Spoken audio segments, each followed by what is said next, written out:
so many lives. And so I wanted to pass along my gratitude and my honor to have worked with you. And thank you, George. You're welcome. All right, well, let's get to it. Good evening, everybody. Once again, I'm George Lettuce. I'm the Public Information Officer for the Prince George's County Health Department, and your guest MC tonight. I'm very happy to be here. This is a special event for the Prince George's County Healthcare Action Coalition. Tonight really is an example of what this coalition is all about. We're collaborating for a healthier Prince George's County and beyond. And one of the major ways we protect and promote the health of our communities is by teaming up with our great hospital systems in Prince George's County. So with that in mind, we are excited to have three of our great hospital partners join us tonight to tell us about their community benefit plans and discuss how we can all work together to benefit those we serve. You may remember with the Affordable Care Act, otherwise known as Obamacare, all hospitals were required to do a community assessment and use community benefit dollars to support the community health needs. Hospital systems have to monetize community benefits, meaning how much it costs them, and submit that to the federal government. So the hospital partners we are going to hear from tonight include Adventist Healthcare. Taryn Shaw is the Community Benefit Program Coordinator. With Medstar tonight is Lori Worrell, Assistant Vice President for Care Transformation. And with Luminis, Christine Crabb. She is the Luminis Health System Director for Community Health. All right, so each hospital partner will have a few minutes to introduce the work they're doing before we head into our Q&A time. If you think of questions during the presentations, please take a moment to add them to the chat below. And as Dr. Carter said, we're going to try to answer as many questions as we can with our allotted time tonight. Okay, so now let's hear from Taryn Shaw with Adventist Healthcare. Good evening, everyone. Thank you, George.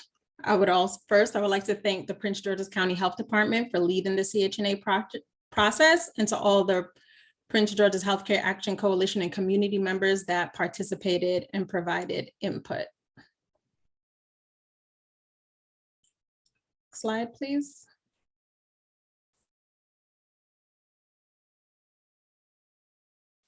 Next. Thank you. So Adventist Healthcare's prioritization of needs will be completed on a system level. Our fiscal year aligns with a calendar year, so we are on a different schedule than other health systems. Our CHNA isn't due until December 2022, and subsequently our implementation strategy in May 2023. I say all this to say, we are currently developing our prioritization process, which is led by our Community Benefits Steering Committee. This committee is comprised of leaders from each of our hospital entities, as well as departments at the system level. The purpose of the Community Benefits Steering Committee is to guide the community benefit work of Adventist Healthcare to fulfill our mission and improve the health and well-being of the communities we serve. Next slide, please.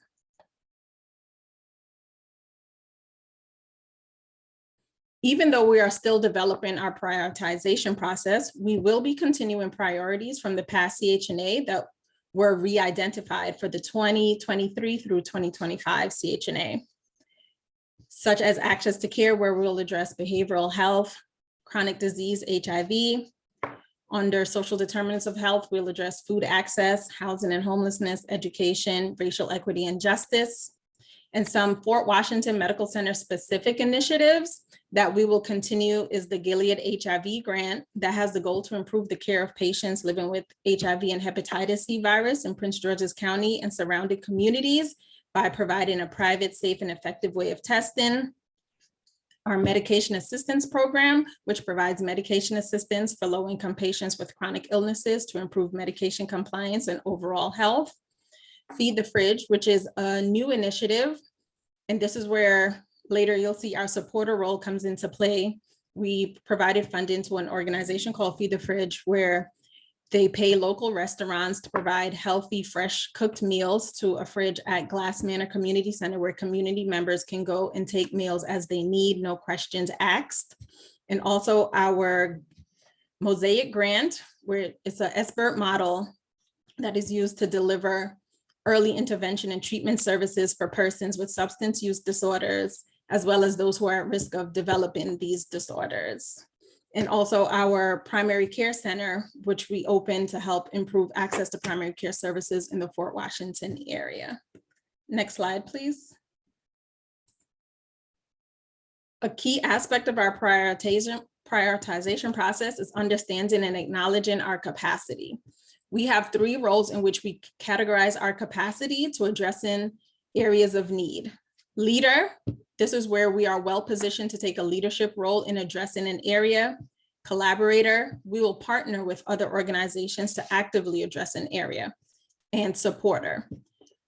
While Adventist Healthcare recognizes the importance of an area of need on the well-being of our community, it is that might be currently outside the scope of our strengths and resources to address directly, we'll support the work of other organizations doing work in this area. So this is where the Adventist Healthcare Community Partnership Fund really helps us support those organizations that are doing the work that we currently don't have the capacity or resources to do. We provide 2 types of funding: event sponsorships, which are up to $5,000, and programmatic grants, which are $5,001 and above. And we are currently accepting applications for our fall cycle, and applications are due September 29th. Next slide, please. In order to be eligible to receive funding, you must meet certain criteria. So a nonprofit organization, you are focusing on populations in Adventist Healthcare Service area in Montgomery and Prince George's counties, must align with one of our funding objectives, health and wellness or partnerships, and more as you go down. And also your work, your program must align with our priority funding areas that were derived from our current CHNA. So access to care, behavioral health for adults and youth, workforce development, and so on. And key to remember that these are current priority areas and they will change next year based on the new CHNA and implementation strategy. As I mentioned, we are currently accepting applications until September 29th. We want to grow our support for programs in Prince George's County, especially in Fort Washington and Northern County areas. Next slide, please. To learn more about our community benefit programs, you can visit our community benefit website at adventisthealthcare.com/CHNA, or you can email us at ourcommunity@adventisthealthcare.com. To learn more about the Community Partnership Fund or apply, you can visit our CPF website at adventisthealthcare.com/CPF, or you can email, if you have questions, you can email the CPF address at cpf@adventisthealthcare.com. If you have a program and you believe you're eligible, please apply. We encourage you. Thank you. All right. Thank you so very much for that information. Before we move on to our next speaker, just want to remind you, if you have any questions, just put it in the chat there and we'll get to it if we can. All right. So up next in our presentation is Lori Worrell with Medstar. Go ahead, Lori. Good evening. Good evening, everyone. Thanks for having us tonight. First thing I want to do, because it's exciting, is I have Charmaine Scarlett with me tonight, and she is the new Director of Population and Community Health, specifically for Medstar Southern Maryland Hospital Center, and you'll be seeing more of her and a little less of me as time goes on. So welcome to Charmaine. Next slide, please. Next slide, please. So, as Taryn said, we're all on slightly different cycles. The federal government, the IRS, for whom we do our community benefit plans and our community health needs assessments, dictate a 3-year cycle. Most of the health departments are on a 5-year cycle. And so you'll see that we're all kind of in a slightly different place. So Medstar Health does a combined community health needs assessment. And we just published our new one on June 30th of 2021. So we are just starting year 2 of this community health needs assessment. If you would like to see the full needs assessment, you can certainly just Google Medstar Community health needs assessment, and you'll get access to the full report, which is all 10 of our hospitals.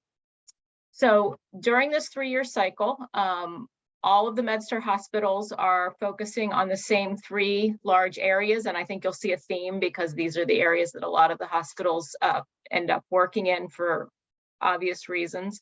And the other important thing with the Medstar Community Health Needs Assessment is that everything was filtered through a health equity and social justice lens. So we'll be working in 3 big buckets: health and wellness, access to care and services, and social determinants of health. And each of the hospitals does something a little bit differently, and I'll talk about what Medstar Southern is going to do in a minute. So next slide. So each, we are zip code based in how we define our community benefit service area. So we look at data from our bigger primary service area of the hospital. We're in Clinton. And we look at the data and we pick a particular zip code of high need to focus some of our efforts. We certainly serve the entire region of Lower Prince George's County, but we are focusing our efforts in Temple Hills for some targeted programming in this 3-year cycle. Next slide, please. So as Taryn pointed out, we kind of look at where we're best suited to help with the identified needs in our community. So under the health and wellness umbrella, we certainly are working a lot in the behavioral health, substance use, and mental health arena.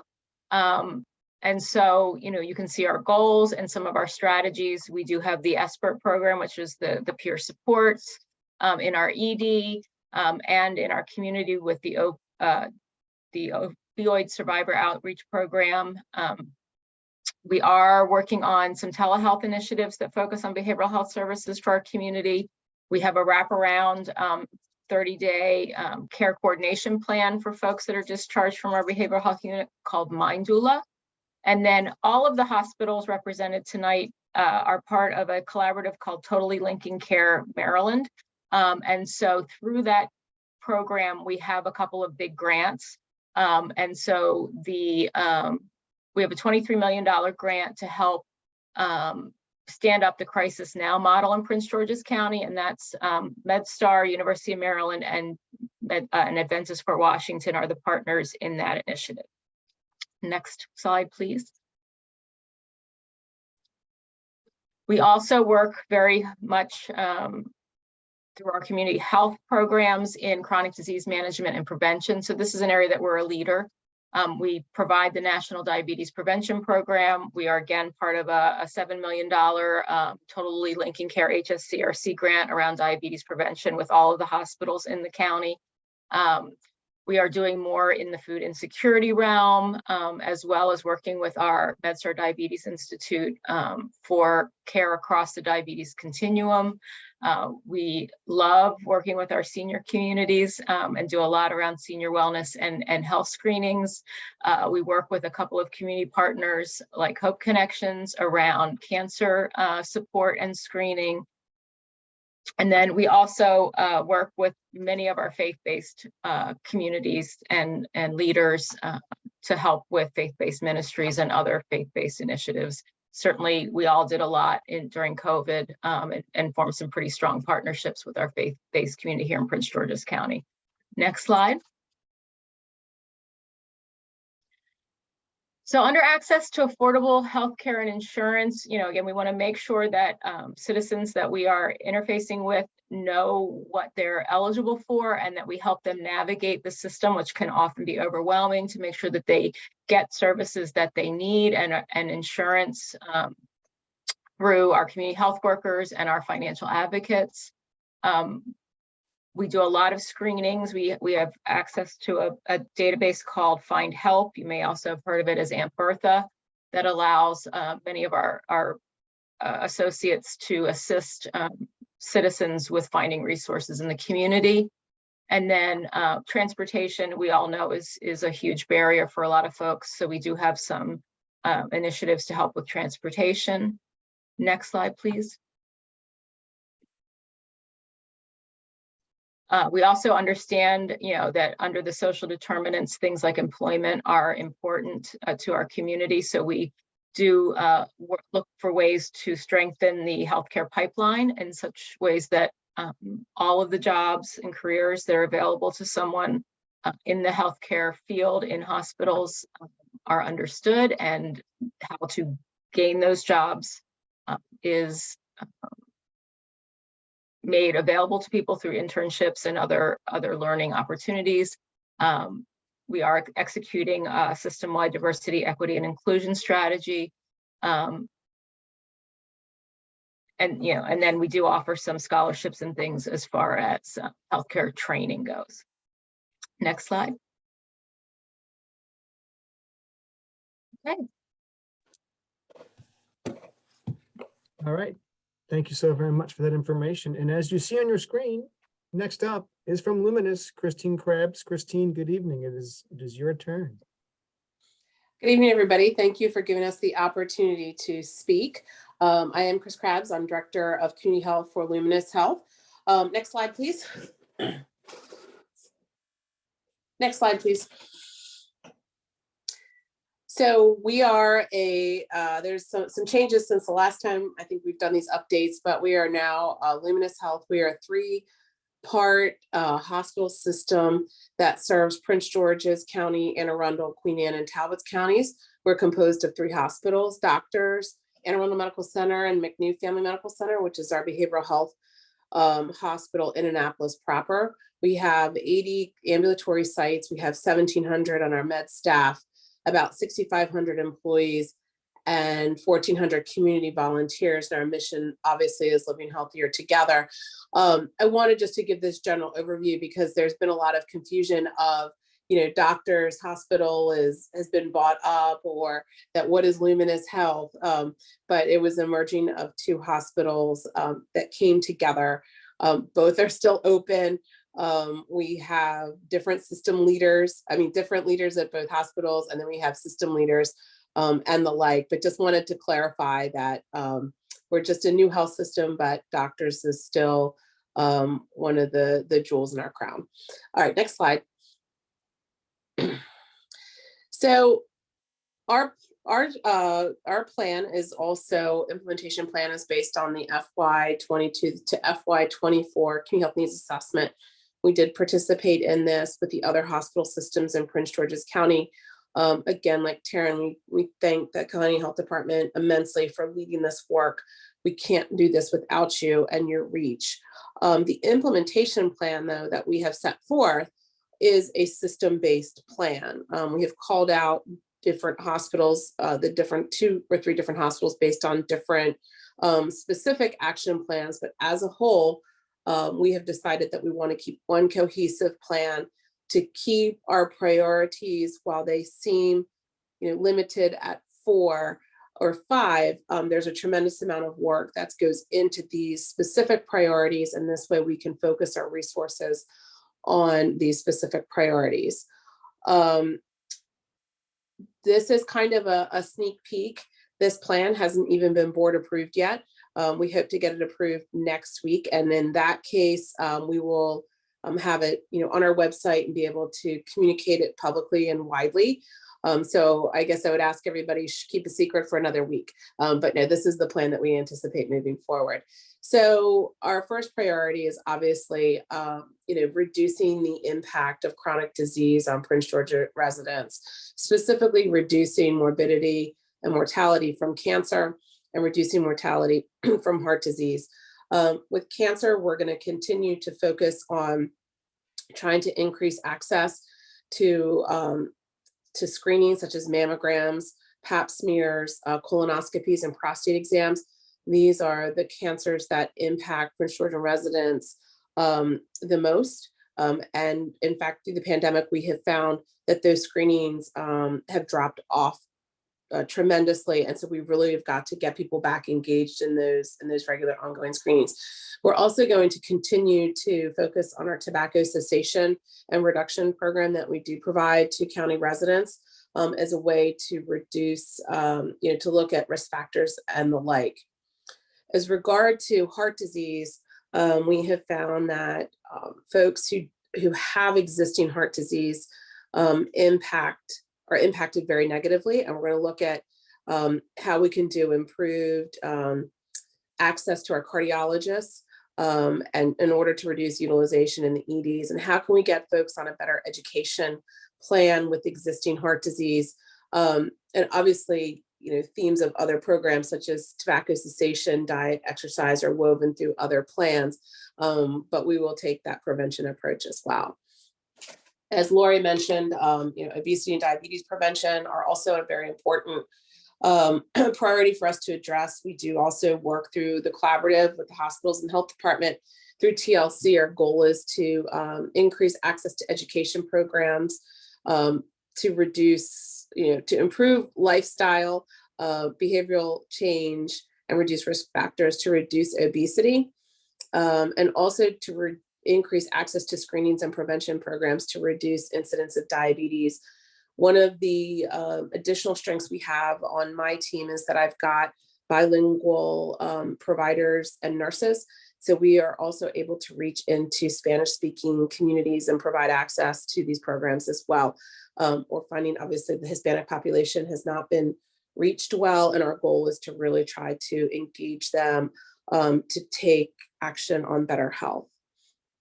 Obviously, a lot of focus in general across the county on behavioral health. We've recently opened our inpatient behavioral health unit, and it will treat children, or will treat adults. We have other programs that will be initiated throughout this year to address children and adolescent mental health issues through partial day programs, urgent care centers, and the like. And then last, it's time that we engage. It's wonderful to hear the other hospital systems that have engaged in addressing social determinants of health. And it's about time that we dip our toe in that water. And that's in fact what we're going to do. We've started looking at food insecurity across the board.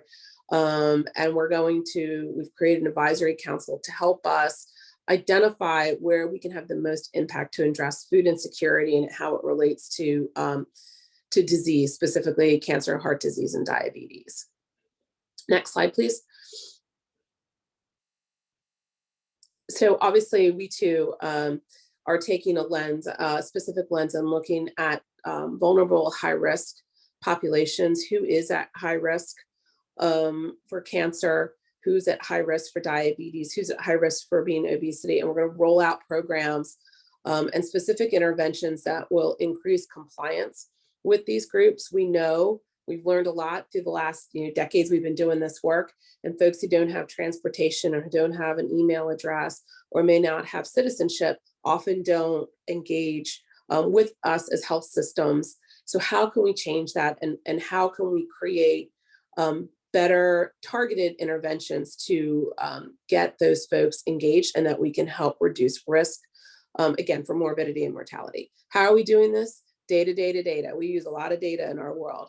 Not only with our readmissions data, our ED utilization, primary care utilization, we also use benchmark ourselves against other hospitals through HEDIS, which is a national benchmarking for quality, as well as our own statewide health improvement network, SciHIS metrics as well.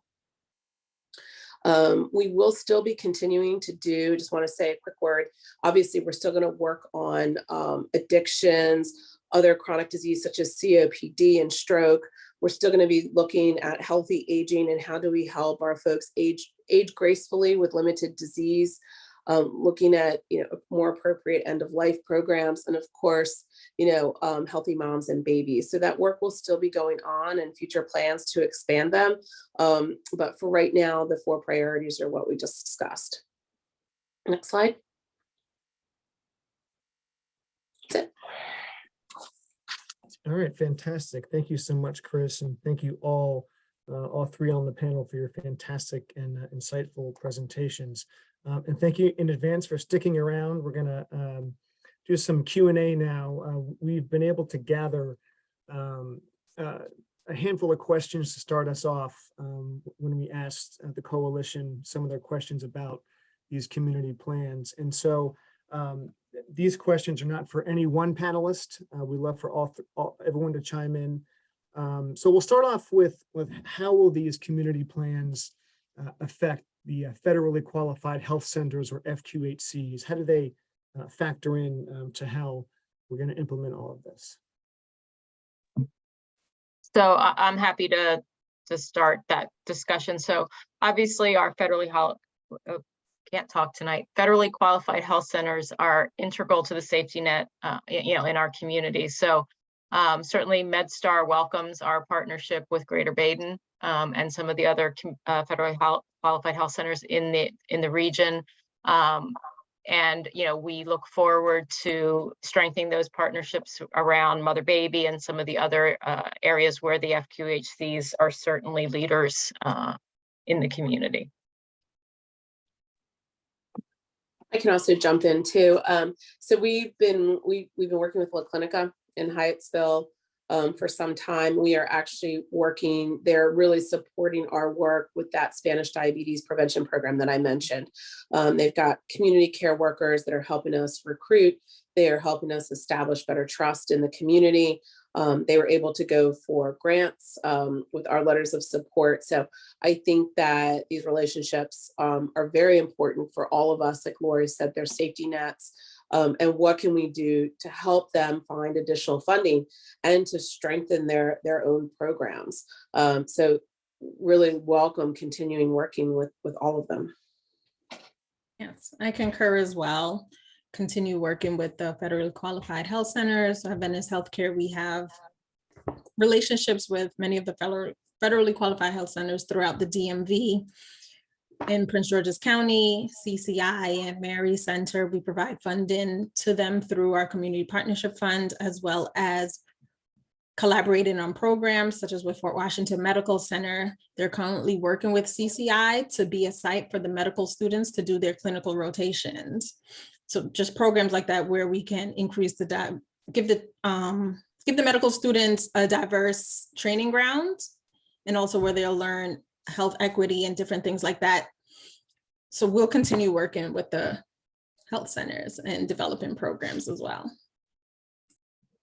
All right, thank you. Another question that we got was, how does one apply for financial or in-kind support of public health programs?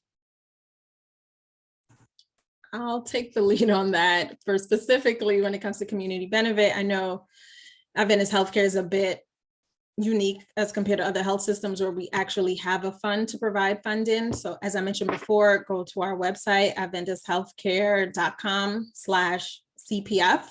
You'll see all the criteria, the link to apply for our community partnership fund. And also, we also work with our federally qualified health centers, as Christine mentioned, to apply for grant funding. We have a grants department that will help our partners collaborating on grants, help them apply for grants as well.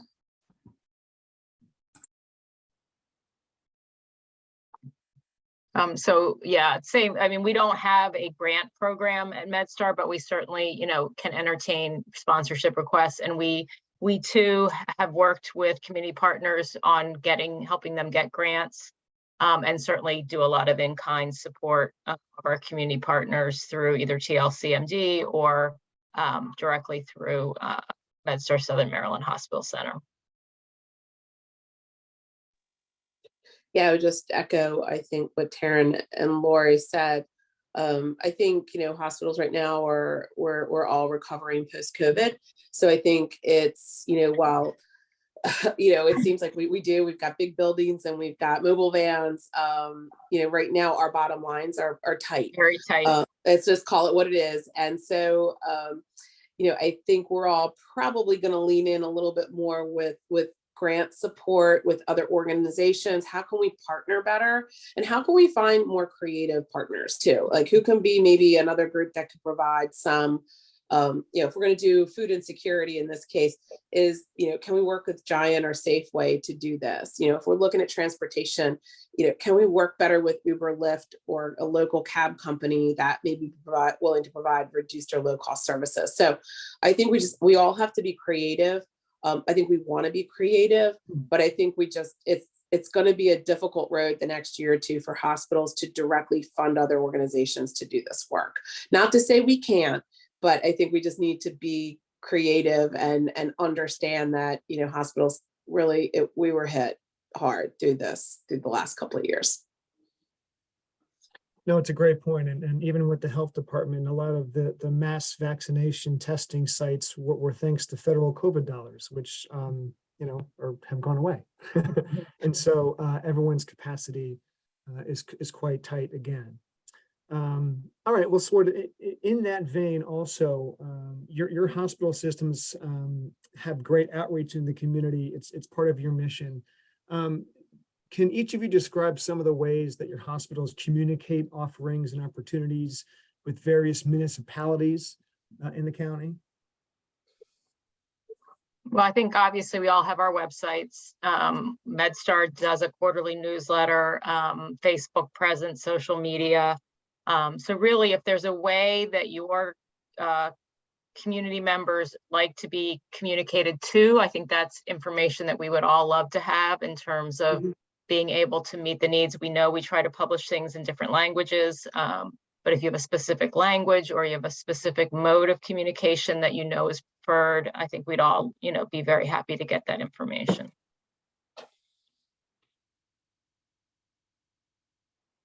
Yeah. I think I'm sorry, go ahead, Taryn. I was gonna say, I agree with Lori. Those are good ways as well. And I know Fort Washington have regular meetings with elected officials about programs that are coming out, programs that they are seeing, what's the need that they're hearing from their constituents as well. And then community events where they go out, we provide services and also promote our services while we're there. So that's how another avenue we use to get the word out. I'm a big one for good old fashioned quick get-togethers. I meet regularly with our community partners, City of Hyattsville, other organizations, La Clinica. I think it's just, even if it's just a 10-minute quick touch base, it's a great way just to say, hey, we've got this opportunity, or hey, there's this thing coming down the pike. I think, while Zoom, I think, has frustrated a lot of us over the last couple of years, it also has a lot of efficiency of, I don't have to travel around to 6 different places in a day. I could talk to those 6 different people in under an hour and, just communicate what we're doing, how we're doing it, see if they have questions.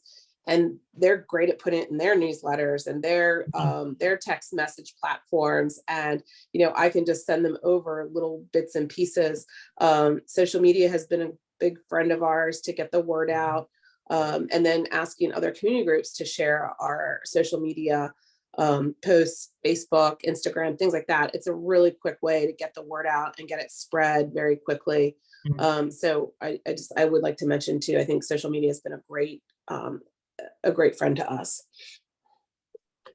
Yeah, that's a great point. And I like the point you make about the virtual meetings, that you can actually be more efficient, I guess, in your day. You don't have to travel around to 6 or 7 different locations. You can, click that link. And so, let's try to take advantage of that more often as well. Do you all think that you will be investing more in social media? And I know this is off the cuff and a question for your communications folks, but man, we also see that social media and the website is where people get their information. I think we had a stat right as the vaccine rollout came out that like 1.3 million unique page visits were from our COVID webpage. So I just wonder if that's going to be, your way going forward for more communications in the community. I think it's certainly a major strategy. We find though that there are people that the only thing they look at is that what arrives in their mail. And then we have other populations that, again, it's the flyer in the barbershop, or it's the church bulletin. It depends on where they trust. And which is why most of us have pretty far-reaching and robust communication plans, because we know that different age groups and different populations access their information differently. So certainly it keeps our marketing and public relations people very busy. Don't we know it? Yeah. Definitely. And a thing that we've noticed is that videos are the new thing. sorry to say, Instagram, TikTok is kind of driving the wave, but people love those short snippets of videos. Yeah. So that's something we're working on as well, having more videos available. Yeah. All right. Well, again, let's remind everyone on the call that if you have any questions for our panel, to give us a shout out in the chat. And as we search for more questions, I'm going to ask this question: how can local organizations, I don't know, kind of have a seat at the table at the hospital, or really kind of get involved? So again, I think we all have community, some form of a community advisory task force around the community health needs assessment. And then most of us also have what are called patient family advisory councils for patients that want to bring their experiences to the leadership of the hospital. And then guys, help me out. I'm sure there's other ways, but we do, want to hear from our communities, and we try to offer a couple different ways for that to happen in a formal way. And then informally, people can just feel free to reach out to any of us at any point to share information, and we're happy to get it to the right people or to help facilitate the need ourselves. So Yeah, I think that it's we're always looking for community input and guidance. I think it really just depends on what that individual or group wants to do. A lot of times people talking to me, they end up being volunteers because that may be where they're best set, and I can send them over to the volunteer office. Other times, like Lori, we too have advisory councils that we can get them on. And then, for our more proactive patients that really want a longer time commitment, our PGHACs, patient family advisor councils, are a wonderful way to do it. I often find too, there's sort of like spin-off advisory councils, like, if we participate, we did this on at Anne Arundel, like last year in the Juneteenth celebration, we were a person at the table. And so we often get included in community-based programs that we can find a seat at as well. And I think that's another good way to partner, that we don't have to own it all, but we can find a seat at somebody else's table and share ideas and do things the other way. I mean, I've learned a lot over the last decade doing this. You can't do everything yourself.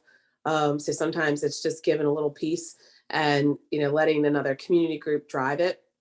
And that you just are at the table and can bring what you can, your knowledge and experience or whatever resources to help solve the problem or to kick off the event or the program. Yes, provide support where support is needed and the support you can provide. Definitely, yes, Christine. All right, we've got a question in the chat. If anyone on the panel could speak to any work that's being done in relation to the county's Mayan population. It's a very specific group. It's wanted to see if there's any ways that we can speak to that. And if not, that's fine. We can always have folks ask us questions in other ways through emails. And well, there was an attempt. I was trying to work with the health department back during COVID vaccines to try to get some clinics set up. Not sure what happened, but communication just sort of kind of fizzled, but certainly willing to try again and get some kind of program, or work lifted again. In order to support the Mayan community. We know it's there. We know they're living in and around the DC, Northern Virginia area. But yeah, I think just trying to figure out an established and connected communication strategy would probably be ideal.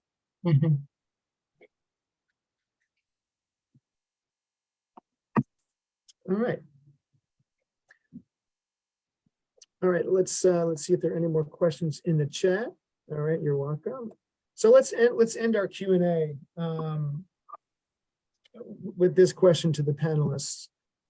In what ways can community groups, community organizations, neighborhoods, residents, how can we all help to ensure the success of your community health plans going forward?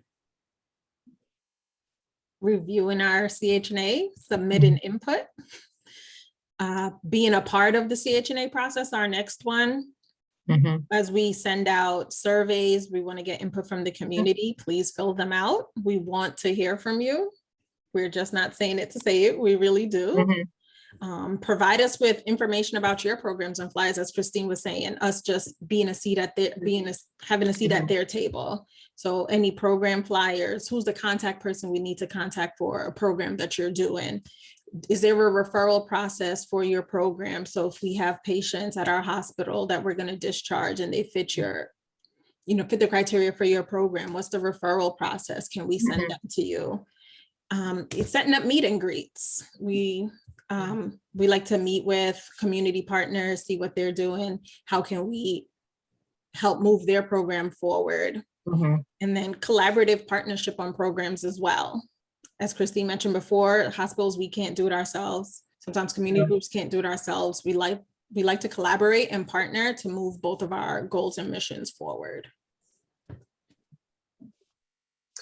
I think too, we're all looking at, we're not worried about our folks that go to the doctor and get their screenings and their tests the way they should. We're all worried about, health department included, we're all worried about those folks that are really disconnected from the healthcare system.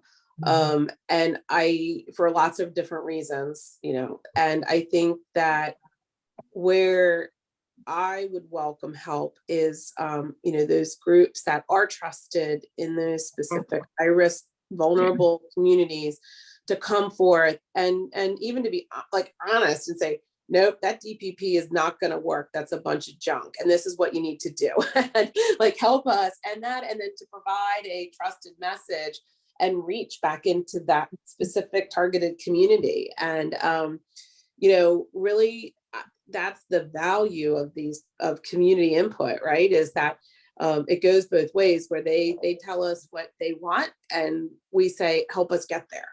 And I think that would be one of the biggest things for me that I rely on all the time is, tell me what's working and not working for your community. And if it's not working, what would? Yeah, I think we relearned this with COVID because, we all had our message and we had to learn and we had to figure out who could help give the message that was trusted and that could overcome some of that historical mistrust and disconnection from the healthcare system. So I'm with Christine, who are those informal leaders? Who are those trusted folks in the community that can help, improve the health of the entire community by helping us build bridges, by helping us establish trust, and allowing us to do what we do best, which is get people either in their acute illness better or in their chronic condition, perhaps slow the progression and give them a longer, better quality of life. But in order to do that, we often have to know what the message needs to be and how the community is receiving the information that we're putting out. Right. And we just had a focus group for the health department. And one of the main takeaways is that people don't know what the health department really does other than contact tracing. Because COVID, everyone got a call from contact tracing. So that's what they think we are, but there's so much more than that. And so we're actually working on a campaign to kind of to broaden that knowledge. Well, thank you all so much. This was a great panel, great information. Chris, Taryn, and Lori, we appreciate your time tonight. And for right now, I'm going to turn it back over. Dr. Stacy Little has some closing remarks. Dr. Little. Yes, everyone. Hello to you. I'm taking putting myself back on video. I think the first slide, we can go back to the next slide. So we have 3 upcoming coalition work group meetings that you're invited to attend. If you'd like to know more and you want to get more information, please connect with one of the points of contact that you see on the slide. or you can also, reach out directly to team members that work with Donna. Our work groups are great. It's a great place to connect with colleagues. It's a great way to network around, a lot that we talked about tonight was around collaboration, opportunities for partnership. So within the work groups, you get to meet others who are working in the county, who have similar interests around improving the health and wellness of county residents. And you may be able to connect around some synergies in that way. Also, each one of the work groups, of course, has its own agendas and goals and objectives that you may have an interest around, and can share your expertise toward meeting those goals. So please do let us know if you're interested and reach out to the points of contact. Any questions about that? All right, next slide. So I wanted to acknowledge that Donna likes to call it a season of change. So we're in that season of change, and with a lot of change in our leaders of this work in the coalition, but also in my role. Many of you know me to be affiliated with University of Maryland Capital Region Health. I am no longer affiliated with the hospital. However, I am still serving as the county, as the co-chair, the community co-chair, because I am a resident of the county, and I still very much believe in the work of the coalition and the work groups, and trying to push forward all of our work plans that we've been developing and working on for years now. So that's where I am. But I also wanted to share that, and many of you know Sherry Curtis. And Sherry Curtis wasn't able to join tonight because she's transitioning herself, as well as her family, her parents. And so she wanted me to share with you all a big thank you. And that the work of the Health Equity Work Group, and just the coalition in general, has been an inspiration to her. And it has influenced her career and her professional growth. And quite frankly, she feels that it has paved the way for the opportunity that she now has. And that is with a national managed care organization, where she will be advancing equity issues in the region across 13 markets. And she really feels that had it not been for this work, she would not have had this opportunity. So she just wanted to say thank you to everyone. And if you all would like to join me, and if you know her and you have her cell, or you have her email, reach out to her, wish her good wishes, best of luck in her new role in this work that she'll be doing in the region. I'm excited to know what's next for her. Okay, next slide.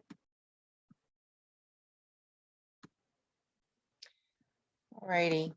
So what can I say? Megan has been a fixture. I don't believe Megan was able to be on tonight, but if you are on, Megan, please, shout out so that we can have you say a few words.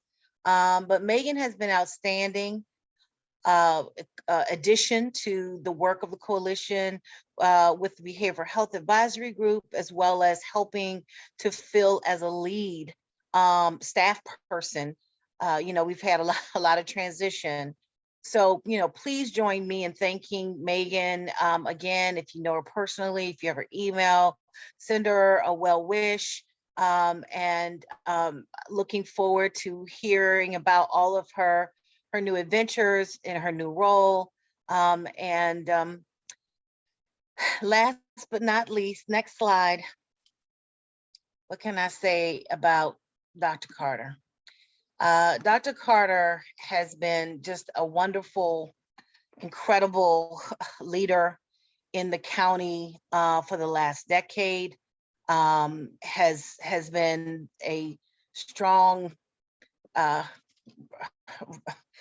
leader for the coalition, has done nothing but build and try to expand the capacity and breadth of the county and its ability to address all of these things we've talked about tonight, assisting those individuals who are disconnected from healthcare, getting into healthcare through health equity opportunities, through community health worker, and navigating, people's care through various projects in the county that weren't here before, but are here now because of the innovative thinking and vision of Dr. Carter. As you know, Dr. Carter will be leaving his position as the health officer at the beginning of November. And so I just wanted all of you to know,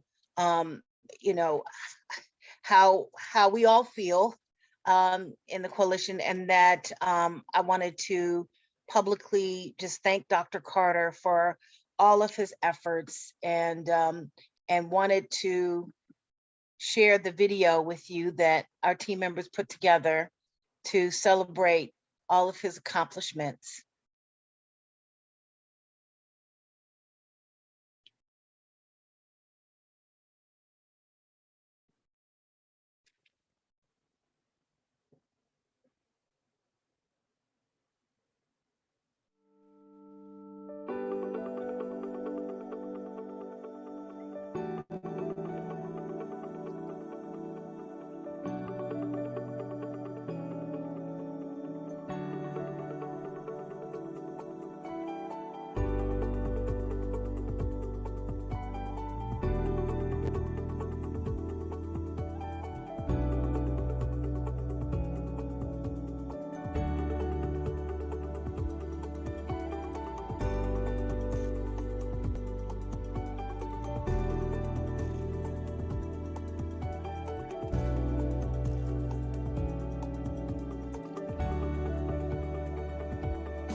Thank you so much. And Dr. Carter, we welcome your thoughts and just, any words you want to share with the coalition.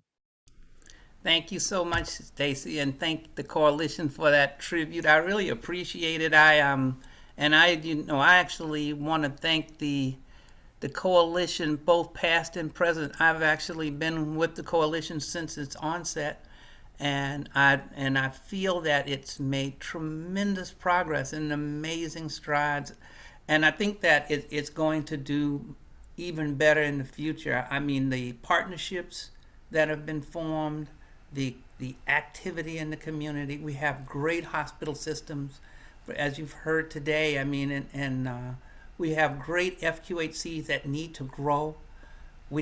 What we have to be vigilant about is just making sure we put our efforts in, but also we've got to get people to put money in so that we can actually have a system here that's going to help everybody.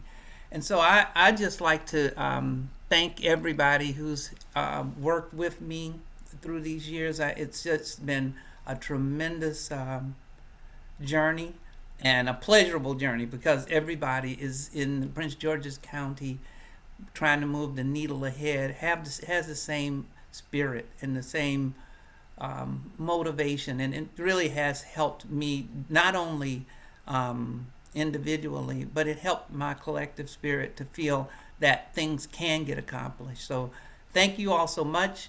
I will still be interacting with the Health Action Coalition. I still will be working here in Prince George's County in some way, shape, form, or fashion. I just haven't figured out how. And we'll still be moving that needle forward. So thank you guys so much for everything. And with that, I think we are ready to adjourn. Isn't that right, Stacy? I think we're, Yes, sir. If you Yep. want to lead us with that adjournment, we could all say goodnight. yeah, I'm just going to wish everybody, you know, fortune in the future to everybody, and in particular this organization. And thank you all for attending. We were, and look up the. We have saved the dates for the next meeting that's coming up. I don't know exactly what that date is, but just look for your December email. There'll 13th, be. Dr. Carter. Hmm? December 13th. December 13th. That's Okay. actually my birthday. So Okay. I expect lots All of have to gifts. come out and celebrate for Dr. Little's birthday. Yeah. I'll be back for that. Okay, all right. Wonderful. We have a That's a theme now. promise. Yep. So thank you guys for attending. We'll talk to you next time. All righty. Bye-bye, everyone. Bye. Have a good evening. Bye-bye. Have a great evening. Right.